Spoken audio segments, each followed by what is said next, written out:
महत्वाची बातमी, लिपिक टंकलेखक पदासाठीच्या कौशल्य चाचणीमध्ये तांत्रिक अडचण आलेली आहे। पवईमध्ये लिपिक टंकलेखन पदासाठी परीक्षेचं आयोजन करण्यात आलं।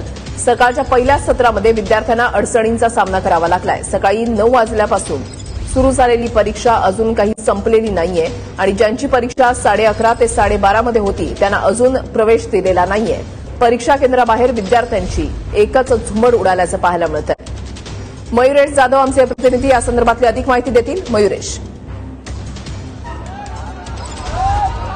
ऋषाली, आपण जर बघितलं पवईचा IDZ आहे आणि IDZ मध्ये MPSC जे विद्यार्थी आहेत त्यांची आता चाचणी परीक्षा होती। सकाळच्या सुमारास 9:30ची पहिली बॅच होती, मात्र 9:30च्या जी बॅच होती ते विद्यार्थी गेले होते ते अजून देखील बाहेर आले नाही। त्यामुळे दुसऱ्या बॅचचे जे विद्यार्थी अजून देखील ते बाहेरच उभे आहेत।